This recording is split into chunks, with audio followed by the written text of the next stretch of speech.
你为什么当律师？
那舅舅，无论我选谁，他们都不会生气吗？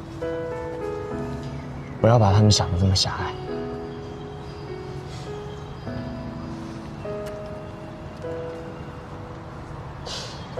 所以你到底要选谁啊？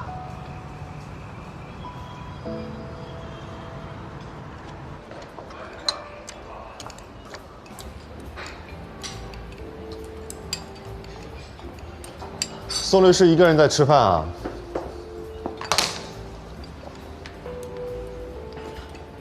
宋律师，你这个案子办得真不错，难怪有人常说，一个案子可以让一个律师成长起来。宋律师，我记得这个案子我们好像是联合办吧？为什么你这么喜欢用点评的语气啊？联合？宋律师是高估自己呢，还是以前语文没学好？我不知道什么叫联合，我只知道叫配合。那可能孙律师有所不知，我之所以愿意来办这个案子呢，是因为黄主任答应了我，如果这个案子办成了，我将会成为成泰的高级合伙人。不然我为什么会愿意跟你来办这个案子？你说对吧，老孙？没什么事的话，我就先走了。宋律师，既然你这么有自信，那我就回静海了。不过我要提醒宋律师一句，红丽的签字尽快拿到手，快要开庭了。那我也提醒孙律师一句，你知道黄主任为什么会同意我来联合办吗？因为孙律师你来了成泰之后没有办成过一件事情，主任对你很失望。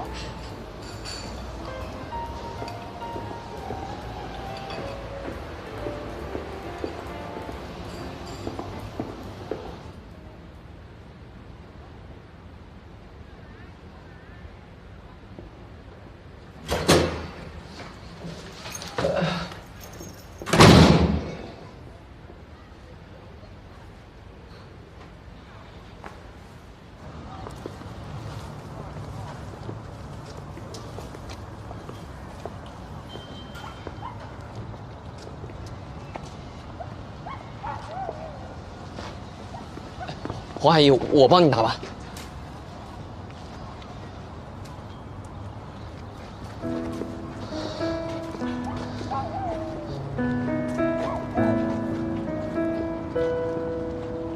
以前啊，孙坚每次回来都是这个点儿，会在小区门口等我，一把拉住我，大包小包的往自己身上拿。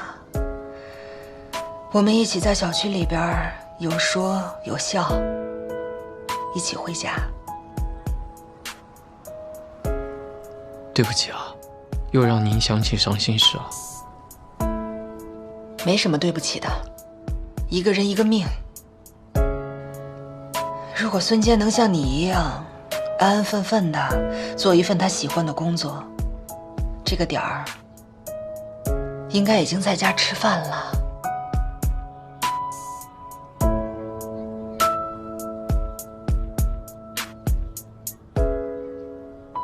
跟我进来吧。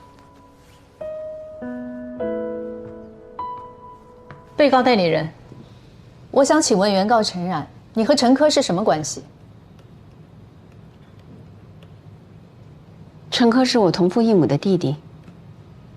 你从什么时候开始知道陈科的存在？大概几个月前。仅仅几个月，这和陌生人有什么区别？你就可以带他来参加葬礼，并在我委托人完全不知情的情况下，邀请他到家里来吃饭，并照顾你的女儿简小晨。你是否觉得这些，你完全没有必要和我的委托人商量？对方律师刚才用"陌生人"这3个字，来形容我和我弟弟之间的关系，我表示反对。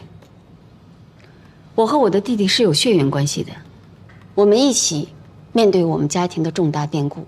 在我爸爸去世以后，我邀请我的弟弟来参加爸爸的追悼会，我认为这是天经地义的事。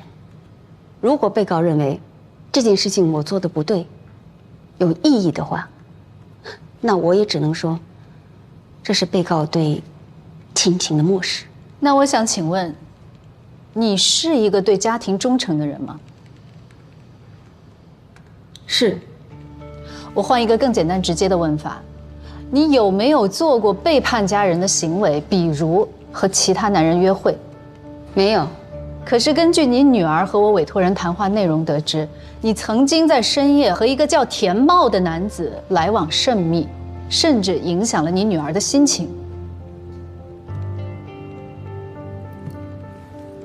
以上所说是否属实？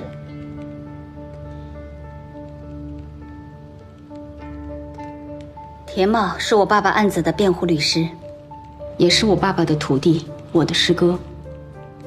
关于爸爸的案子，我经常会有一些情况要跟他去了解。可是你们为什么会选择在家里进行案子的交流，而且是在被告出差期间？平时爸爸的案子如果有什么新的进展，我们都会随时交流的。那天正好是在家里，我也没有想那么多，而且我们确实没有任何不当的行为。你刚才说他是你的师哥，也就是说你们早就认识？对，这个有什么问题吗？如你所说，你们是因为案子见面，可是根据你女儿说，你们曾经在门前有过亲密的告别。我想请问，委托人家属和代理律师之间见面，需要有这种肢体上的亲密接触吗？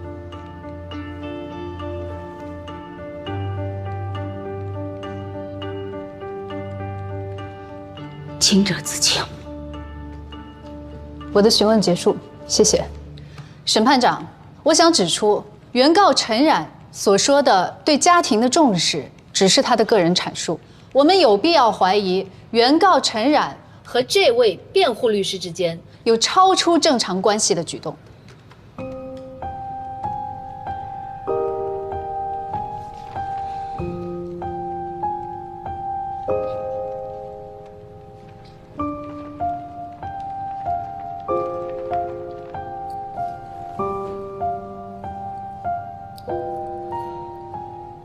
审判长，刚才对方律师说我对家庭有不忠诚的行为，仅仅是靠与被告的交流和口供。作为证据，必须要有完整的证据链，比如完整的视频或者是照片。如果有，请对方一并交出；如果没有，就请收回这些无稽的指控。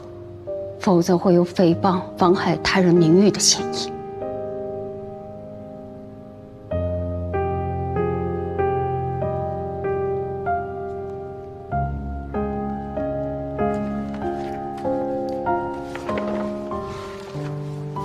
审判长，我这里有一份资料要提交给审判长，请审判长看一下这个视频。播放视频。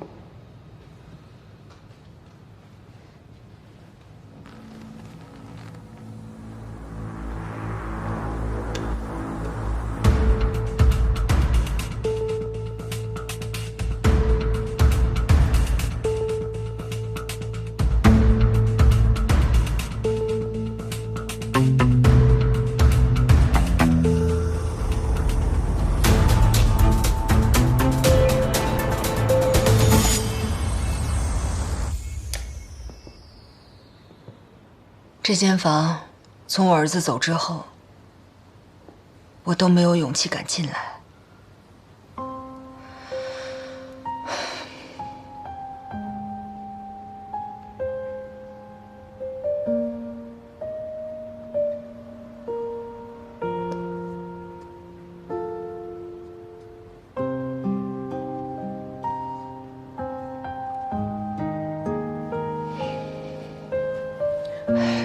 这孩子呀，从小就知道自己的条件不如别人，一直都是靠自己。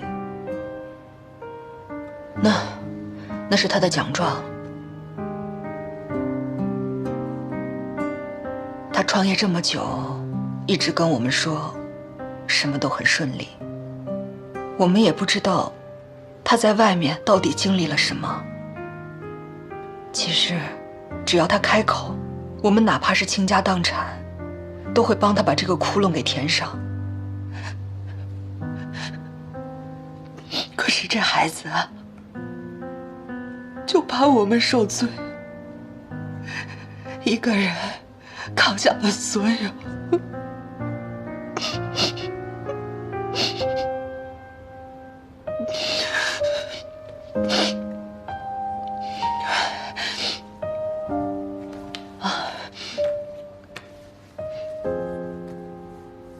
这是他跟联创签过的理财合同。一直以来，我都不敢仔细看。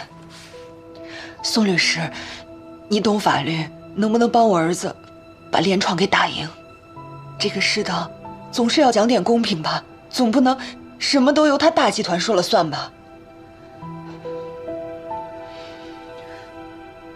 那个姑娘来找过我，看得出她并不是想脱罪，她也是想实打实的，想为孙坚做点什么。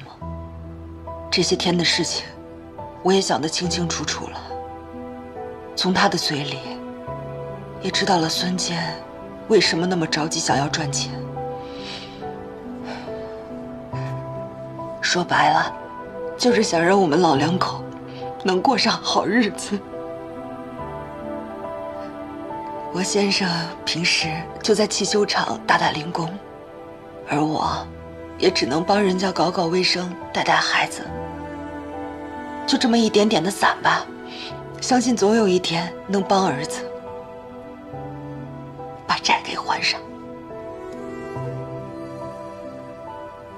您刚刚也说了，孙坚希望你们过上好日子，但现在全家举债，这并不是他想看到的，对吧？我相信您很爱他，所以我相信您会选择让他放心的生活。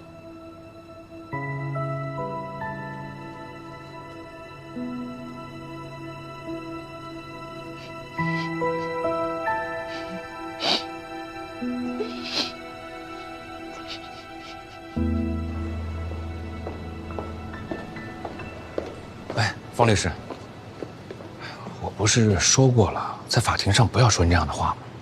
法官对离婚案的判定，很多时候都有自己的感性成分在里面，让法官相信最重要。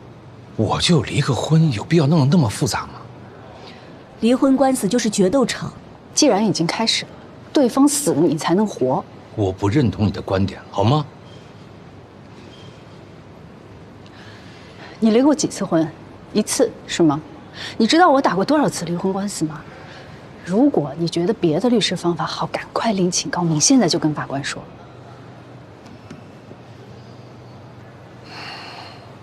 其实过程无论如何，你想要的不过是女儿的抚养权。这个时候你得狠一点，也不失为对女儿的一种爱。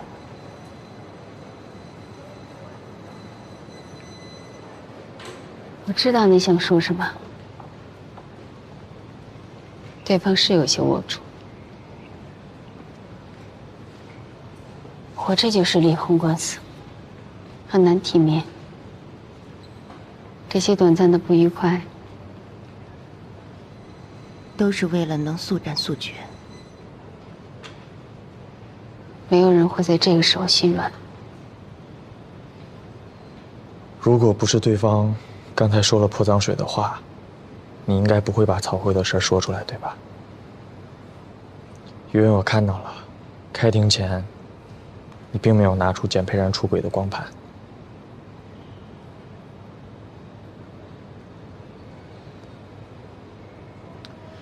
洋洋马上就要出庭了，幸好他没看到这些。法方会保护好洋洋，我也会保护好我的女儿。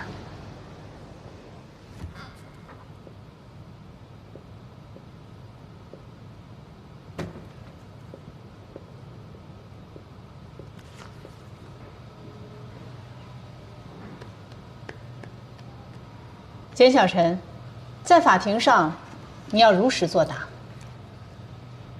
请被告律师提问。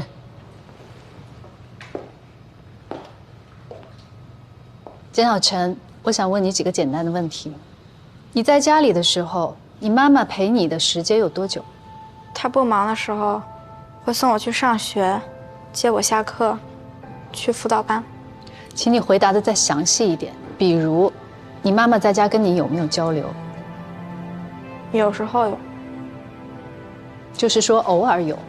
反对，对方律师这是在混淆概念。可以继续。你们平时节假日是怎么过的？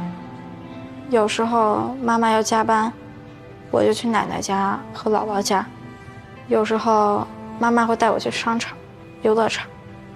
在你爸爸简佩然去东北之前，是不是他在家里跟你的陪伴和交流会多一些？是。在你爸爸去东北之后，你的妈妈是不是还是很忙？她是很忙，但是妈妈也问过我，她想要为了我换一份工作。我也想要妈妈做自己喜欢的事情，我也为她的工作骄傲。简小晨，我想问你，在你爸爸去东北之间，你有没有给爸爸打电话倾诉过对妈妈的不满？应该有。妈妈不让我打游戏。除了玩游戏呢？你有没有提到过一个叫田茂的人？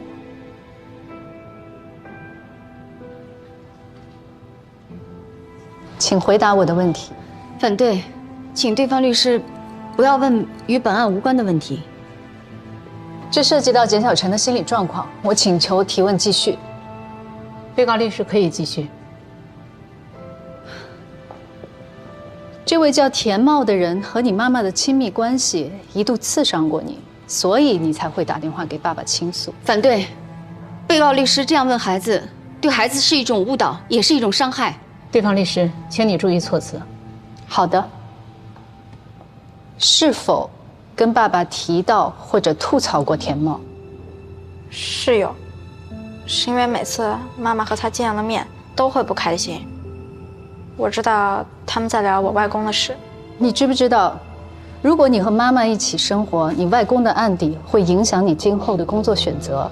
反对，请对方律师不要问在与本案无关的问题了。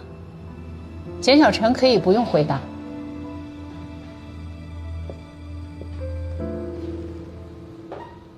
我可以说两句吗？你请说。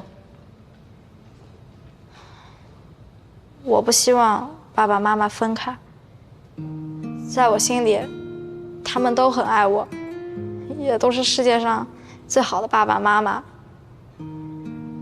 但我知道，他们两个出了一点点问题，如果分开，他们可以快乐一点，也可以。不管怎么样，我爱你们。就这些。原告有什么要补充的吗？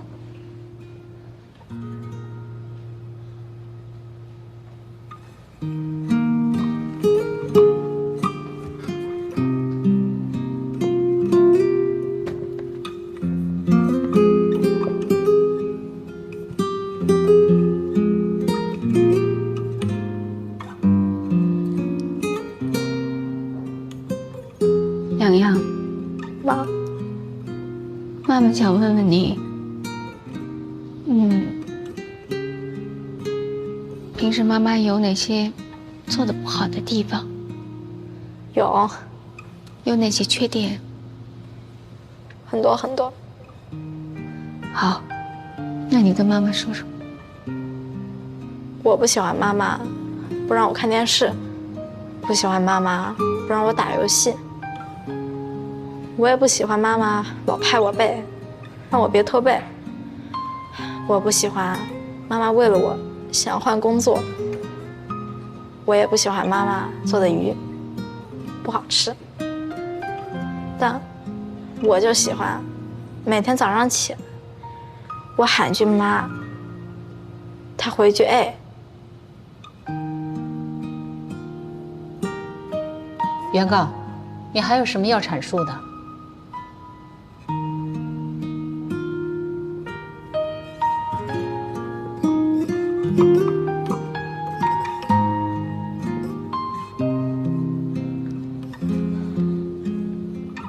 这是我第一次站在这里，为自己争取权利。在这个案子里，我最想维护的人是我的女儿，所以我希望能够了解，我作为一个妈妈是否合格，是否可以承担我女儿接下来的生活和教育。我跟简佩仁先生结婚15年了，我相信我们两个在一起的日子更多的是快乐和幸福的。我们也都曾彼此那么努力的去营造过这个家，但是之后有一些触碰底线的事情发生了，所以导致我们两个人不得不站在这里并容相见。这是我们婚姻的失败，但是婚姻的失败不应该影响到孩子的未来。洋洋今年13岁了，从他出生到现在，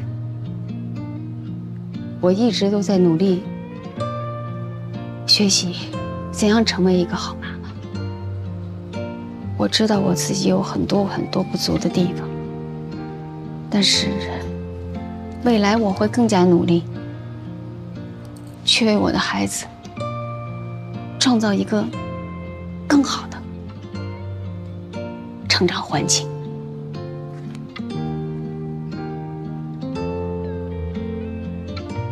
洋洋，妈妈特别感谢你来到我的生命当中，因为有了你，我才知道每天那么拼命工作、拼命努力是为了什么。因为有你，妈妈才知道每天身上充满了爱的力量是什么滋味。谢谢。我想这也是全天下的母亲都能感受得到的吧。所以，不管今天审判结果是什么，也不管孩子最后选择的是谁，我想我跟简佩然先生对洋洋的爱是永远也不会变的，永远也不会减少。陈述完毕。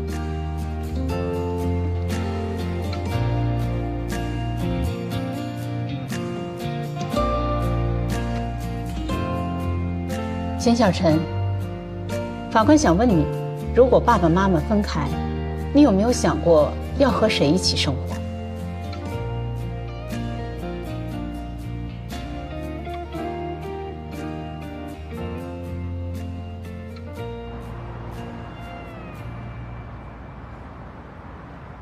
全体起立。鉴于原告、被告感情出现隔阂，我愿以尽到调解义务，准予离婚，判定双方平分夫妻共同财产。在原被告生活期间，双方共同抚养女儿，因此本院认为，原告对女儿的生活习惯、学习状况较为了解，且原告目前有稳定的收入，具有一定的抚养能力。考虑到简小晨系女孩，目前正处于青春发育期，有母亲陪伴、照料和教育，比父亲更为有利。鉴于简小晨已年满13周岁，本院还征求了其本人的意愿。简小晨表示愿意随母亲共同生活。据此，本院判决简小晨由原告抚养，被告简佩然每月给付女儿抚育费5000元，至简小晨18岁止。现在闭听。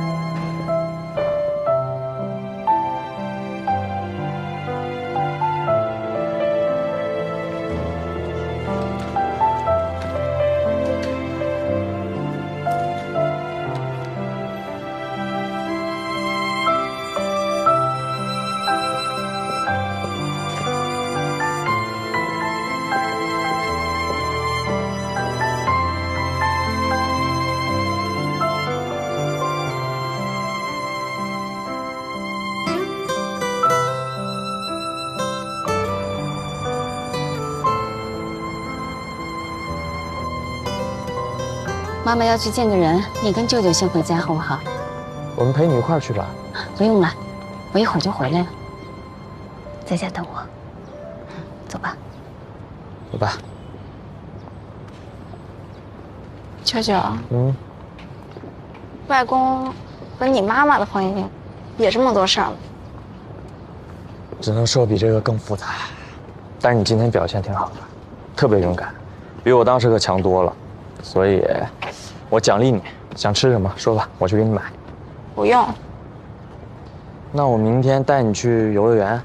我还得上课呢。行啊你啊，你现在知道自己主动学习了，真棒。我爸妈都离婚了，能心疼心疼我，别说话带着嘲讽。不是我怎么嘲讽你了？你们女孩子作是不是都没有年龄下限的？要是你在我们学校还这么聊天，肯定没人和你玩。唉，行，看到你这么跟我对着干，我就放心了。放什么心？因为我知道一夜长大的不容易啊。你瞪我干嘛呀你？说吧，想吃什么？我赶紧现在去给你买。不吃。要了咖啡，谢谢。要了温水，谢谢。行了。一回来就来烦你了啊？不烦我烦谁啊？清安的事情没能帮到你，其实我应该跟你一起去处理的。回来我才知道，我又错过了你人生的很多重要环节啊。没告诉你，怕你担心嘛。而且这件事情，我已经想得很清楚了。我很开心。你现在这个样子，越来越有点我的风采了。是吗？好吧。怎么样？那边的事情处理得顺利吗？不太顺利。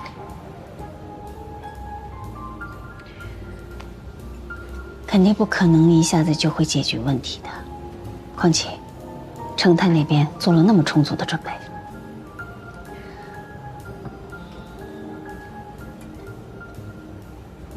孙坚的家人态度很坚决吗？对我很排斥。还是要花多点时间的。程泰那边派的哪位律师啊？宋修和孙哲伟。哦，男友大结合。你现在越来越调皮了啊！近墨者黑。宋律师什么态度啊？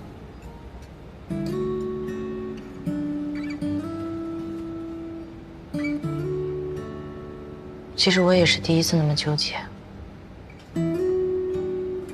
我不想让他因为我而为难。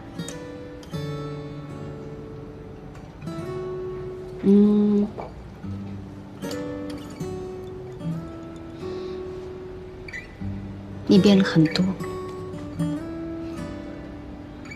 怎么说啊？如果是你刚来静海的时候，我问你同样的问题，你会回答过程不重要，结果好就一切都 OK 哦。可是现在的你呢？心里想的更多的是别人。那是好是坏啊？近朱者赤。哎，你现在啊，可以啊，越来越会往自己脸上贴金了啊，深得我言传身教啊。案子的事情你不要着急，我们两个一起再想想其他的出路。谢谢。好了，说说你吧。离婚那么大的事都不跟我说一声，我记你一大过啊。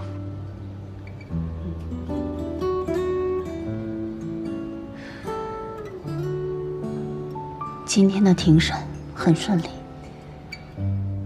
法院准许离婚，洋洋也判给了我。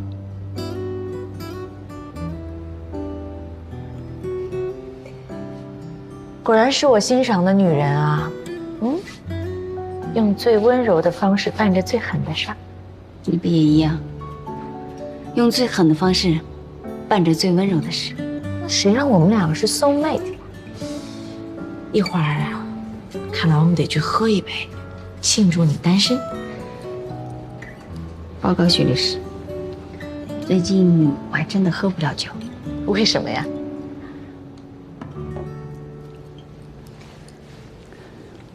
怀孕了。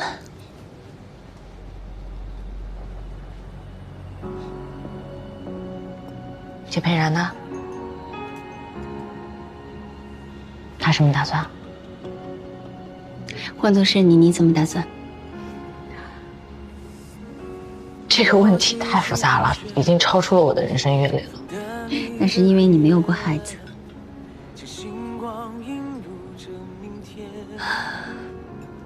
当这个小生命在你的体内，你感觉到它的那一刻起，你就会充满了力量，变得更加坚强，无所不能。看来你已经有了答案了，那你还问我？那换尿布的事我可干不了，家长会的话，我还是可以去帮一帮的。想的比我还远呢。那是，明天我还得给孩子去买一点周边产品吧，什么床我得先买了吧。早呢，大小姐。而且洋洋小时候的东西我还存了一些，应该可以接着用。你怎么那么抠门呀？人家二才不要面子的呀。来，给爸爸听一听。啊？给爸爸听一听。还早呢。他踢我啦！真的？咦，又踢我了！踢什么踢啊？还早呢，双胞胎。好吧，买2个床，有点费钱。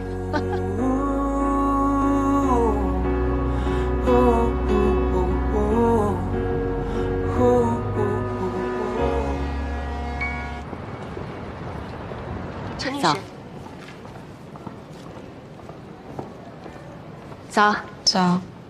我昨天找到的，曾经出现在联名状告信里。这个人叫李东凯，是连创案件受害者。他一直在召集大家讨回公道。我想这个人或许对我们有用。这个李东凯，我之前已经联系过他了，但是他对明堂律师的态度呢，还是比较排斥的。他的排斥，大多数是因为我爸爸。我想他只是想讨回公道。晓之以情，动之以理，逐个突破。目前青务给出的条件是，我们明堂可以保留自己的品牌名称，并且在管理上我们明堂可以自己做主，但是他们要派几位合伙人入场，诸位什么意见？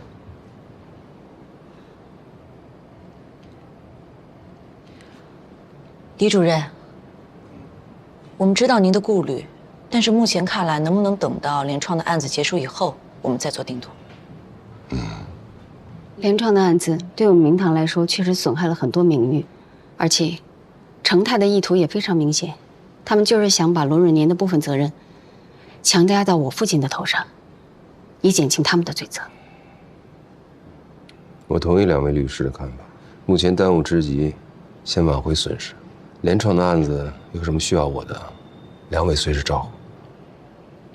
我倒觉得，我们未必非要选择和青木合作，他们委派合伙人，在管理上务必就会插手。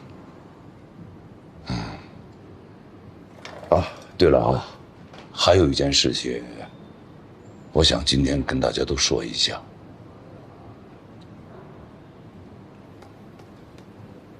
脑瘤我得了。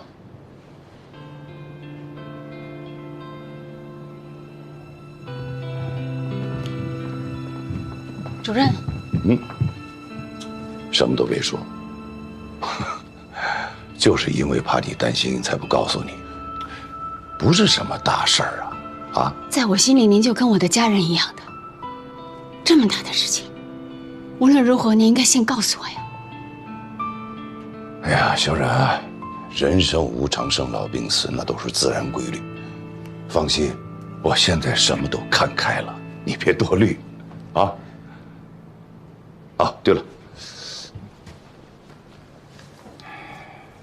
这封信呢是老陈出事前留下来的。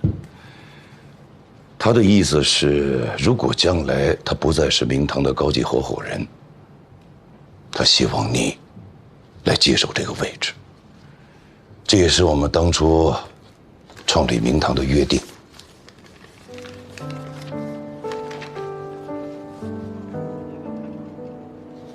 哎呀，老陈这个人呐，真是用心良苦。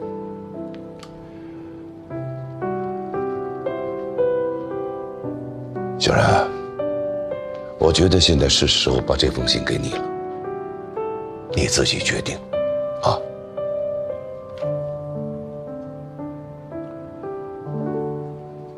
我懂爸爸的良苦用心，可是我不能以这种方式接受。主任，我知道你对于明堂还有很多担忧，但是请你相信我，我已不是原来的那个陈然了。对于明堂的未来，我有责任。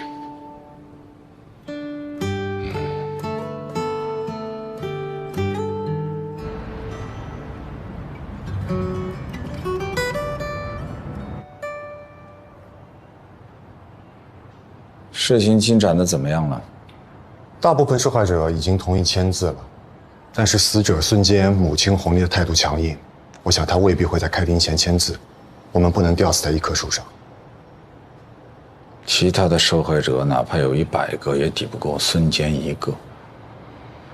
两手准备是可以的，不管你怎么做，到了最后的庭审，我想要的结果你必须得给我。明白主任的意思。宋修还留在庆安，就是明堂的人也去找过孙坚的家属，他们也在想办法找其他的受害者。明堂，说到明堂，想起我的师兄，风风雨雨这么多年走过来了，没想到最后打败他的居然是疾病。所以人这一生啊，真的是说不清楚。特别是我们做律师的，一定要好好的珍惜自己的身体。这样，安排公司所有员工近期做个体检。好。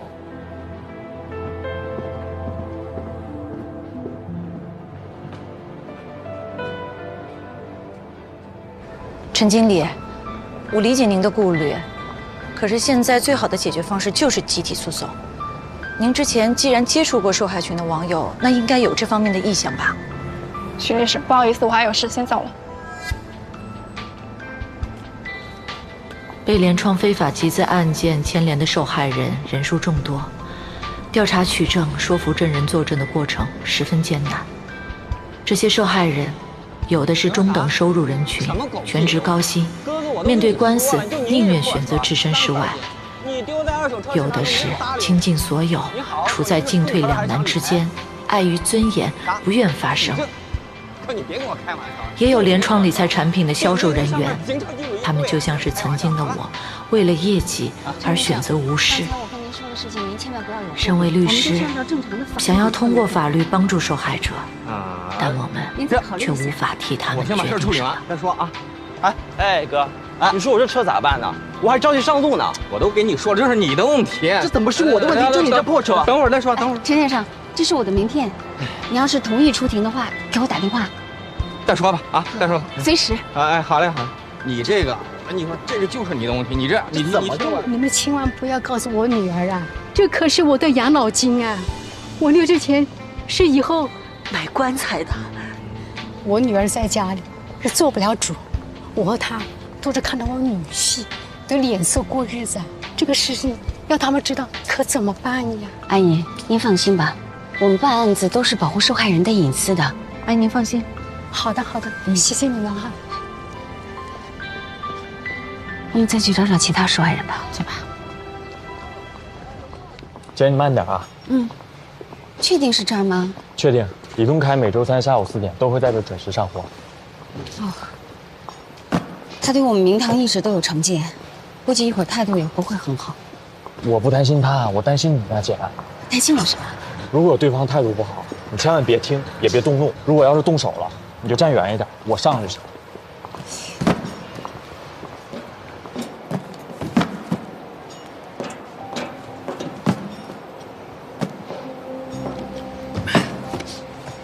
您好，请问您是李东凯先生吗？你好。您好，李先生，我是明堂律师事务所的律师陈冉。干嘛呀？赔钱来了？李先生，联创的案子公诉马上就要开庭了，我知道程泰会找您签署谅解书，用来给罗仁年减刑。减不减刑不知道，但是联创能够提前同意赔偿给我们，我觉得没什么问题。不像有些人呐，一死了之。李先生，很明显，联创这是在把罗润年的罪行往已故的人身上推呀，您难道看不出来吗？